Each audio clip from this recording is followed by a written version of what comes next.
Science का exam हुआ था, वो भी 10th क्लास का। जैसे हमने 12th बोर्ड में क्वेश्चन मिलवाया था, मैंने बताया था कि जो बच्चा 11th का पढ़ा है उसने अभी 36 क्वेश्चन बना दिया है, यानी 36 नंबर क्वेश्चन बना दिया है। यानी बताओ जी, ये पूछता है 70 नंबर का बोर्ड में और वो 36 नंबर का अभी बना दिया है, तो कितना बचा? 34। क्या अभी 1 साल बाकी है? नहीं बनेगा? बनेगा। ठीक है। अब जो बच्चे 12th पास हुए, जो बच्चे 12th का एग्जाम दिए, उसका एग्जाम बहुत मस्त गया है। हम मिलवाएंगे बस उनको बुला के, कब रिजल्ट आएगा तब। ठीक है।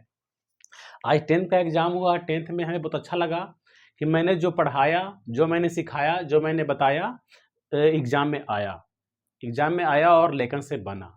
लेकिन जो बच्चे मेहनत किए होंगे वो अपना रंग दिखा दिए होंगे क्लास में बैठ के, सर छोड़े नहीं है, सब बना दिए हैं। जो हमको ये क्वेश्चन दिया वो बच्चा बोला कि सर हमसे सब बन गया, हमें कहीं कोई दिक्कत नहीं हुआ, क्योंकि वो बच्चा वो मेहनत किया था, वो डेली क्लास किया था, वो अपना ध्यान दिया था, पढ़ाई पे ध्यान दिया था। ठीक है। तो इसमें मिलाए हम तो देखा जाए कि ऑब्जेक्टिव जो हम पेज दिए थे को हम, इसमें पूछा गया है मैग्नीशियम कौन सा आवर्त में होता है? बताओ जी। हम सिखाए थे ना, बेटा मांगे कन्या सुंदर बाप राजी, इस सेकंड ए में होता है, तो उसे बोलते हैं समूह सेकंड। ठीक है। और बताए थे हम कि आवर्त सारणी में कितने आवर्त होते हैं, तो 7 गो होते हैं आवर्त। आवर्त क्या होता है? बाएं से दाएं 7 गो। इस सब बताए क्लास में। हम आगे चले, हम देखें, हम अभी और पूछा क्वेश्चन है 21 22 को, खाली ऑब्जेक्टिव खाली पूछा हुआ है, जो हम सब बताएं क्लास में। चलो गौर करना। अम्ल को जब हम जल में डालते हैं तो टूटता है H+ में, टूटता है ना जी। तो H+ तुम बताए होंगे हम कि प्लस माइनस चार्ज आना, इसी का नाम है आयन। क्या नाम है? आयन। यानी इसे बोलेंगे आयनित हो गया। क्या हो गया? आयनित हो गया। Option number A. चींटी के डंक में कौन सा अम्ल है? तो चींटी काटेगा तब फरफराता है, तो फॉर्मिक अम्ल। इसी का नाम है एक और, मेथेनोइक अम्ल। हम सब बता चुके हैं, हम सब काम किए हैं। फॉर्मिक अम्ल का नाम है मेथेनोइक अम्ल, ये पूछा गया है। कल तू गिनती करना। तुमको हम बताए थे, हम सोडियम को रखते हैं डालकर केरोसिन तेल में, लेकिन ऐसा कौन सा तत्व आवर्त सारणी में है जिसको हम डालकर रखते हैं पानी में? वो है फास्फोरस। वो कौन है?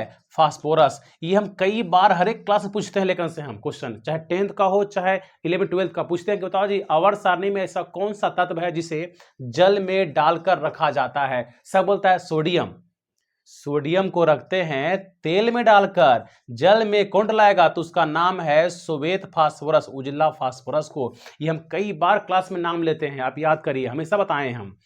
और अगला है अयस्क में जो अशुद्धियां, उसका नाम क्या है? उसका नाम है गैंग, उसी का नाम है गैंग। अशुद्धियां आइए।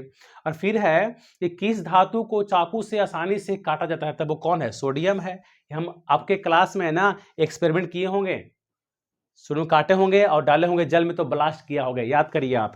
फिर अगला है सोने को कौन सी धातु मिलाकर मिश्र धातु बनाते हैं? तुमको बताऊंगा जी कि सोना रियल में होता है लचीला, इसमें मिलाते हैं कॉपर या जिंक। हम सब क्लास में बताए हैं, अब याद करिए खाली बस। सोना में मिलाते हैं कॉपर या जिंक, तो कॉपर जिंक दोनों इसमें ऑप्शन में है, तो हम क्या बोल देंगे? कॉपर। क्या मिलाते हैं हम? और इसमें आगे देखा जाए, हाँ देखा जाए, हाँ बताओ जी, सिलिकन क्या है? सिलिकन एक उपधातु है। सिलिकन क्या है? एक उपधातु है। ठीक है ना। यानी बोलते ना बासी जी, तो सिलिकन में सिलिकन आता है उपधातु में। अगला है घरेलू गैस में एलपीजी का प्रमुख अवयव है। एलपीजी में बताओ जी अधिक क्या होता है? ब्यूटेन। साधारण और आइसो ब्यूटेन, तब वो है ब्यूटेन। फिर अगला है श्वसन क्रिया में कौन सा भी क्रिया होता है? तब वो है ऑक्सीकरण, जिसका नाम है उपचयन। ठीक है। इलेक्ट्रॉन के स्थानांतरण से बने यौगिक कहलाते हैं, इसका नाम है आयनिक बंधन बनता है, आयनी बंधन, तो उसी का नाम है वैद्युत संयोजी। वैद्युत संयोजी उसका नाम है। ठीक है। और आगे चले हम, गिनिएगा 21 22 को है। फिर दिया गया है कि निम्नलिखित में कौन सा अवघटन अभिक्रिया है? अपघटन कहने का अर्थ हुआ एगो टूटा और नया नया बना, नया नया बना, ये भी पूछा गया है। टाटरिक अम्ल किसमें होता है? वो इमली में, वो पूछा गया है। बुझे हुए चूने का सूत्र क्या होता है? तो कैल्शियम ऑक्साइड। हम सब दिए हैं पेजा में, हम पेजा से कम लड़ा है, तो पेजा में दिए थे हम, एक मात्र एक पेजा का था, वो था ऑब्जेक्टिव का, उसमें 6 से 7 क्वेश्चन आया है।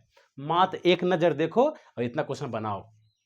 बुझा हुआ चूना बोलेगा तो कैल्शियम ऑक्साइड बुझेगा, शुष्क बुझा हुआ चूना तो कैल्शियम डाइहाइड्रोक्साइड। आगे देखें हम, फिर है ब्यूटेन के कितने समावयवी संभव है? क्लास में बताए थे जी, समावयवी किसे कहते हैं? तब बोले थे जिसका आणविक सूत्र समान, संरचना सूत्र में अंतर, उसी का नाम है समावयवी। और एग्जाम्पल लिए थे ब्यूटेन का, हम याद करो, जब तो कॉपी मिलाओ, देखो एग्जाम्पल लिए थे ब्यूटेन का और 2 गो बना था उसमें, और दोनों को हम देखे थे हम कि देखो जी फार्मूला सेम है, संरचना अलग अलग है, इसका नाम अलग अलग है। जाकर देखो एकदम हूबहू एकदम पूछा गया एकदम। फिर है कार्बनिक यौगिक में कार्बन की संयोजकता होती है, बताओ कार्बन कितने बॉन्ड, हल्ला किए बार बार, कार्बन कितने बॉन्ड, तो 4 बॉन्ड, कितने बॉन्ड, 4 बॉन्ड, देख मार चाल इसको, एकदम सही है। निम्नलिखित में कौन संतृप्त हाइड्रोकार्बन, वो है अल्केन, जब पूछा गया है। फिर पूछा गया है एथिलीन का विपेशी नाम, यानी यहाँ पूछा गया है इस फॉर्म में कि CH ट्रिपल बॉन्ड CH, बताओ जी एथ माने 2 कार्बन, ट्रिपल बॉन्ड है तो बोल देंगे एथाइन, ये सब बताए हैं, सब हमारे कॉपी में लिखा हुआ है, जाके मिलाबो। में लिप किया वर्ष सारणी की एक कमी क्या थी? कमी थी कि हाइड्रोजन को उचित स्थान नहीं दिया था, बात सही है, ये बेचारा नहीं बता पाया था कि हाइड्रोजन कहाँ रहेगा, ये भी पूछा गया है। पूछा गया है अष्टक का नियम निम्नलिखित में किसके द्वारा दिया गया था? वो है न्यूलैंड, सब बताया हुआ है, जाकर देखो। फिर है निम्नलिखित में कौन यौगिक सबसे अधिक क्षारकीय है? अब इसमें 2 गो ऑप्शन है, गौर करना। क्षारकीय कहने का अर्थ हुआ धातु के ऑक्साइड, धातु के ऑक्साइड। इसमें ऑप्शन है Na2O और Al2O3, गौर करना। इसमें ऑप्शन और भी है, तो सल्फर क्या है? अधातु है, नाइट्रोजन क्या धातु है, तो ये दोनों क्या हो जाएगा? अम्लीय हो जाएगा। पूछ रहा क्षारीय, तो क्या बोलेंगे? धातु का ऑक्साइड। इसका हम बता दिएंगे जी, इसका नाम है उभयधर्मी ऑक्साइड, उभयधर्मी ऑक्साइड, और ये हो गया क्षारीय ऑक्साइड Na2O। बस ऑप्शन देखो साइड कर लो, उभयधर्मी में आता है ZnOAl2O3, तो ये बच गया Na2O। सब प्रश्न काम किए हम, और आगे चले हम। अरे इतना मज़ा आ गया क्वेश्चन देख के। हाँ, अब चलते हैं क्वेश्चन 2 नंबर का, केमिस्ट्री में खास करके। फिजिक्स तो बना ही लिए होंगे, केमिस्ट्री देखते हैं।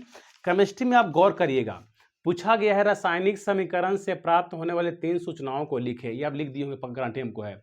सोडियम कार्बोनेट का जलीय विलयन क्षारीय होता है, क्यों? ये आपको हम सब बता दिए हैं, सोडियम कार्बोनेट का। फिर सूचक क्या है? बतावल है। फिर परमाणु आयन में अंतर, बोले थे ना कि परमाणु मने अकेला, अणु मने बिया हो गया, और आयन मने आ गया चार्ज, सब बतावल है। अंतर लिखना अपना। अयस्क किसे कहते हैं? यही बतावल है। उसके बाद है अपमार्जक, यही बतावल है।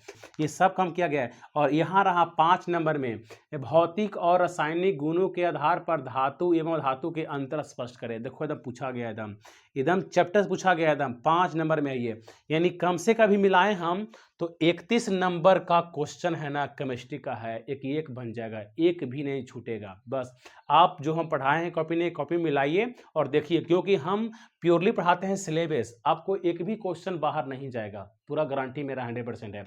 अब बच्चे जो 11th में जाने वाले हैं, सावधान रहना।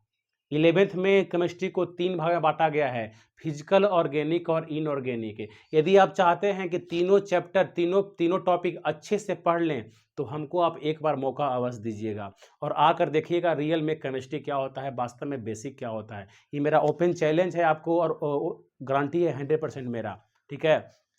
तो आप एक बार समय दीजिए और आकर देखिए, और जहानाबाद में अपने बड़े भाइयों से जो पढ़ रहे हो 12th में कहीं और, उससे पूछिएगा कि भैया आप 11th में ऑर्गेनिक पढ़े हैं? पूछेंगे, बोलेंगे कि हाँ, तो बोलना कॉपी दिखाइए, ऑर्गेनिक क्या पढ़े हैं आप? अल्कोहल के बारे में पढ़े थे, फिनॉल पढ़े हैं, बेंजीन पढ़े हैं? तो बोलेगा नहीं भाई, हम 10th में पढ़े हैं, 11th में नहीं पढ़े हैं। तो 10th में बात बहुत कम पढ़ना है, इसका निचोड़ पूरा 11th में है। और जो बच्चा 11th में ऑर्गेनिक नहीं पढ़ा, उसका लाइफ खतरे में पड़ जाएगा। आप सोच रहे हो कि है क्या हो जाएगा सर, क्या हो जाएगा? नहीं, आपको ऑर्गेनिक के बिना आपका 12th में अच्छा नंबर नहीं उठेगा। जो बच्चा ऑर्गेनिक नहीं पढ़ा वो बहुत पछताता है जाकर लास्ट में कि अच्छा नंबर नहीं आया, जितना भी फॉर्म भराता है 12th भराता है सब हमारा ले मरा। तो इसलिए जहानाबाद में सावधान रहना, यहाँ टीचिंग कम, लोग ज़्यादा राजनीति करते हैं कि बच्चे को कैसे फंसा कर रखा जाए। सावधान रहना, आपको सबसे कम फी में पढ़ाने वाले हैं और सबसे बेहतर देने वाले हैं। ये मेरा ओपन वादा रहा, ओपन चैलेंज रहा। तो आप एक बार मौका दीजिए और देखिए शुभम केमिस्ट्री इंस्टीट्यूट को कि क्या होता है क्या नहीं होता है chemistry. Thank you so much, मिलते हैं अगले लेक्चर में।